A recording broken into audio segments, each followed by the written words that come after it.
implementing arm of the post-school education and training. It deals with very difficult issues of HIV in our country, issues of unplanned pregnancies, issues of mental health, gender-based violence. It deals with issues of disability, gender diversity, gender equality, difficult, complex issues for our nation, which obviously kill our society, kill our young people. And I think what we're doing with this retreat is we're giving a voice to the communities. Higher Health establishes an army of 10,000 foot soldiers, which are our peer educators in every campus around the country. Whether you're in Bizana, you're in Lusikisiki, you're in Butterworth, you're in Ulundi, you're in Kailicha, you're in Paarl, you're in Alexandra, you have an army of Higher Health peer educators. 100 top peer leaders are selected from those groups, and they are here. They are here to discuss our issues, our challenges, how do we fight it collectively. We are one nation, so we're going to fight this as South Africa, not as Eastern Cape or Butterworth. So the aim is how do we learn from each other. They're going to hike today, they're going to form a relationship. So somebody's from Toyo Yondo who's sitting with somebody in Butterworth and saying how we're going to build a strength together. We're one nation, and at the end we've got a common problem. So I think the hikes will bring people together, what we are seeing at day 2 right now and where we are. And the aim is, can they advise the president what young people needs to do and what young people want. So yes, it's a great program, it's a great initiative, and nothing better than Robben Island, the history, the culture. If it all started there for our freedom, I think we face another challenges and we need another freedom from GBV, freedom from mental health, freedom from HIV, and that freedom can only be fought if these people go back to the roots. So that's our aim. It's going to be, it's an inaugural, it's going to happen every year. We're excited. This is a great opportunity for students who are supporting other students within our institutions.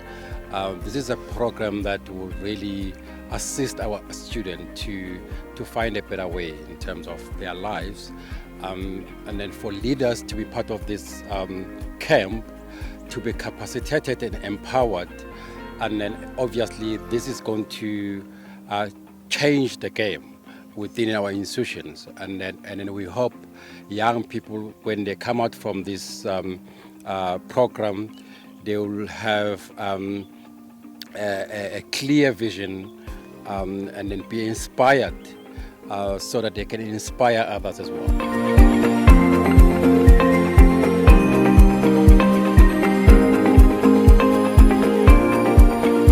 It's an experience that one needs to do again. I'm told that I'm not fit, but most of us here, we didn't finish it.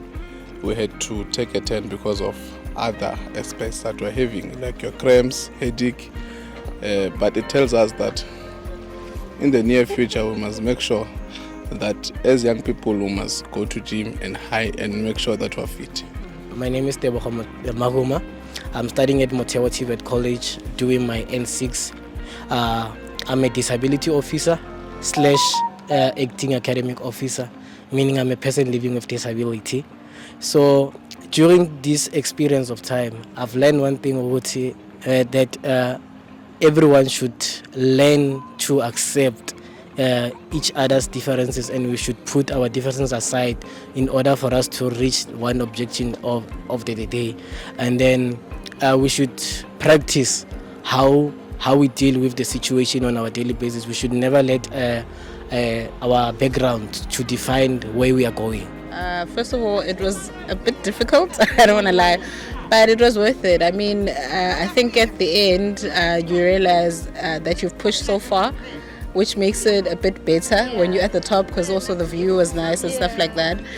But, there came a point where I was like, no, I want to turn back, but it was already too late and too far. So I had to keep on going. So it's just the motivation for them to just keep on going in whatever that they do, their studies. It might be difficult, but if you've reached halfway, you're almost there. So go, high health. It was good because it was the first time me being in Cape Town, you know. Oh, that's lovely. You know, it was the second time me Where are you from? I'm from the Eastern Cape. Oh, so it was the second time going outside Eastern Cape. So it was just it was an adventure for me, and I experienced and I enjoyed it, you know. And I think this kind of things, it teaches us teamwork, you know, because there are those that are in front, right in the middle, and then there are those that are left behind. So now, if you see people struggling, don't just leave them, you know, just be there, support them, help them, yeah. So I was the last person from the first group, and then as you can see, the ladies that are coming down there, you know, they were giving up, you know, but we pushed them, you know, so yeah. The experience was really great. I think just with the whole notion in mind in life, when you start something, you finish it, you do feel a sense of accomplishment, and I think all of us today can walk away feeling very proud. How did it make you feel? Look, I mean, this felt good. I mean, obviously I do hike. I haven't done it in a while. But there's a lot of things that you know, you learn through physical activity. It's about perseverance, it's about challenging yourself, but also it's about reflecting with the people that you know, are traveling with. We've got to talk about you know, what's happening on some of the students' campuses, what are some of the challenges, but also their own personal journey. And I think that's more telling.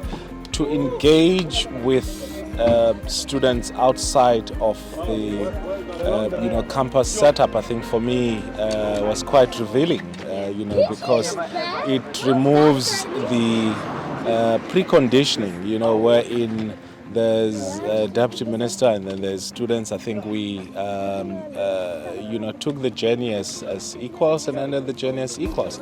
So it was quite an exciting journey, you know, and I think the beginning of a good weekend in terms of this Mandela Sobukwe leadership retreat, and I'm hoping that you know, this opener will set the pace for that which lies ahead for the weekend. Thank you very much. All right, much. thank you. Ciao.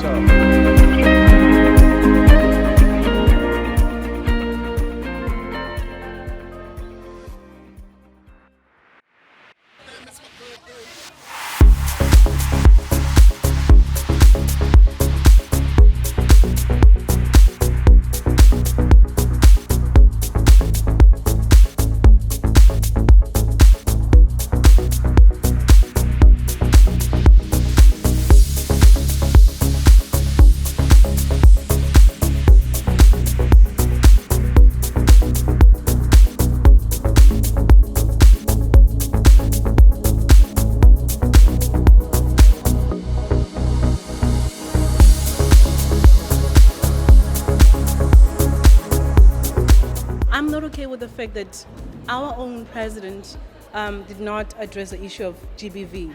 Why? Because mental health and GBV are two interrelated issues. Cannot have one without the other. And another thing is, institutions of higher learning, we are experiencing the violence and not in our communities. Why can we capacitate the employees of the university to be able to assist young people? Because they are failing, I don't want to lie. I feel that we should be more inclusive in what we are doing. When we say that a certain initiative, it shouldn't be for one race. Because in apartheid, we all struggled. Coloureds struggled, Indians struggled, just as all our black people struggled. So I feel that we shouldn't say, oh no, black people, coloured people. GBV is not being attended enough to it. And also when it's being attended, but I don't feel it's enough.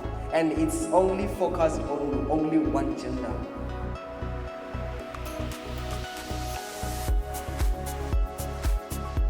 Contraceptives and educating young people on how to properly use the different methods. But secondary to that, we as a group believe that another vital thing that we are struggling with as South Africa and young people in particular is the access to termination services. Termination services, or basically services that offer abortion, because abortion is sexual health.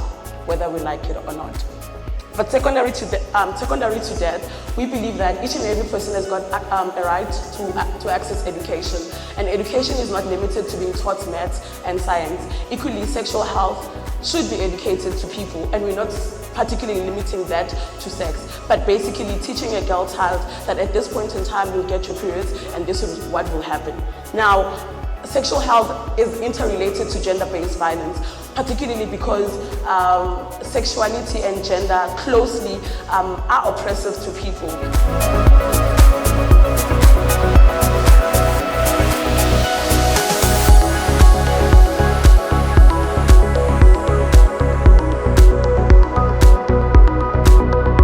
We're not saying it's irrelevant. We're saying that he is celebrating 4%. We could have done better. Where are the resources?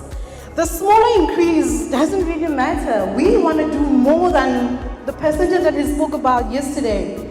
Now, let's talk about hiring a Minister of Electricity. Is it necessary? Thank you. We have Mr. Buti to handle that. The Minister of Energy and Mineral Resources. What's his job? If the president is going to hire somebody else, then we need a minister of something else then, right? Why can't we just be inventful after all? Yes, we'll create jobs. That is promises. We don't want promises. We want you to tell us your detailed plan. How are you going to make sure that there's going to be jobs in the next coming 2 to 3 years? And let they be sustainable. Let they be sustainable. He passed a vote of no confidence on Prime Gordon and Gwelemantashe. We do not need a Minister of Electricity. We might end up having Minister of Potholes, Minister of ANC, Minister of Unemployment, Minister of Corruption, Minister of Crimes, Minister of Minister. I am now handing over to my next speaker.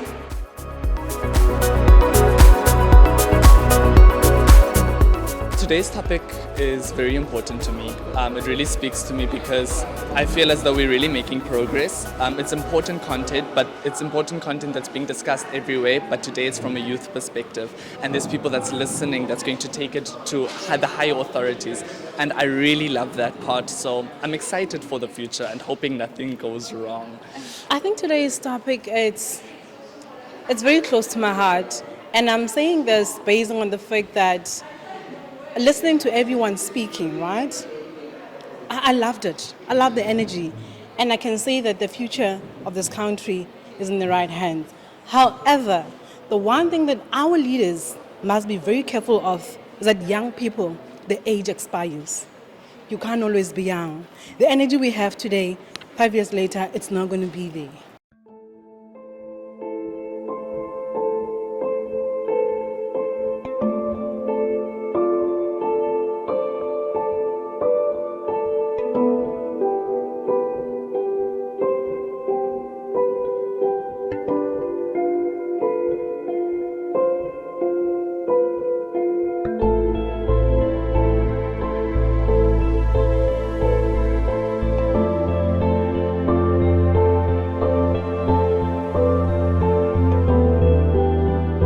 So many bad things happened in this or on Robben Island. In these cells, you could sing, you could dance, you could do anything.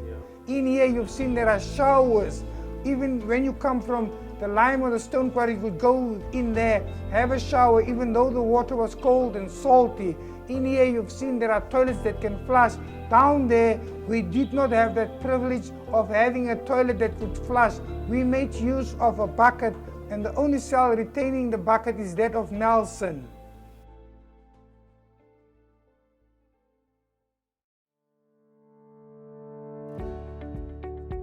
What stood out for me this weekend is the determination that the Deputy Minister has towards wanting a change, a serious change in our Department of Higher Education and Training facilities. I believe that he wants an extensive change because if he does not, he would not have taken this initiative to bring forth all the leaders of the South African Republic. The camp has been great, but on the first day when we got here, definitely with everything at the setting, thought like, whoa, we're gonna have a hell of a time and it's gonna have a difficult time. My favorite line in the national anthem is "War on Bergtes."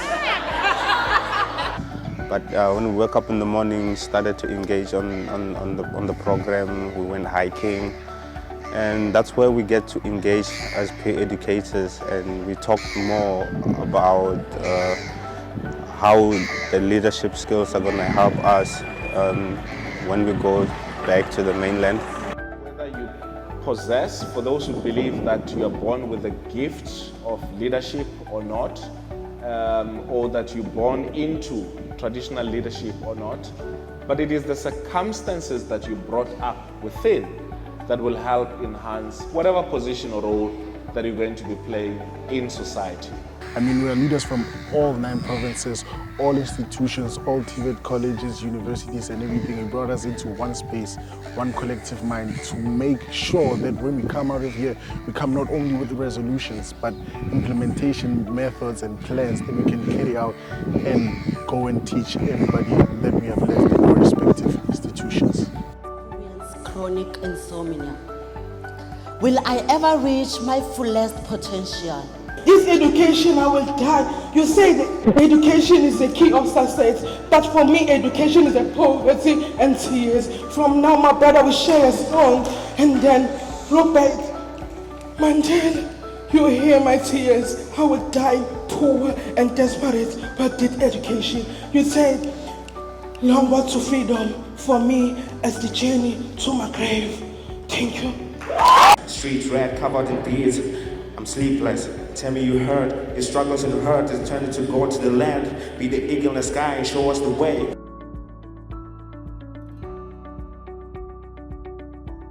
I had an amazing 4 days. I learned a lot, and most importantly, what I'm taking home with me is the importance of leadership. It's the importance of leadership, what makes a leadership, how to lead people, and how to make sure that you do good in your community.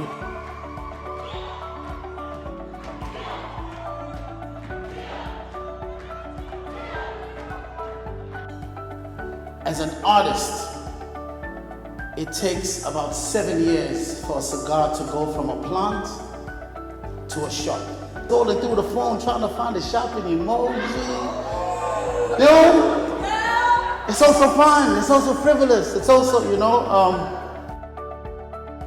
I got to learn about the heritage of the African struggle, and I got to know more about our heroes, and to know that I got to take from what they went through so I could make it mine and build from what they went through. Coming to this program, I've learned a lot, and I have personally I've grown, and I really wish if my institution we can also go and initiate it and start there and allow higher health also to come to our institution and have partnership with our institution so that we can also maybe get students who can be peer educators. But all in all, I think it was a great experience, which now is up to us what we are going to do when we arrive at the campus. So I think it was okay, and it's worth it. I've learned a lot in the past few days, hey? Like, I came here being one person, and I truly feel like I'm leaving being a completely different person.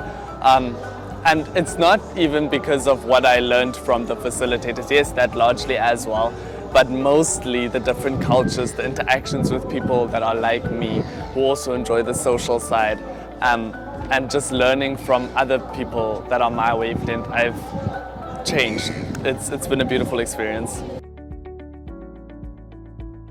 I just want to say thank you to Higher Health. I want to say thank you to the department. I want to say thank you for giving us this platform. Thank you for having us. Thank you for broadening our minds. And yeah, just very grateful.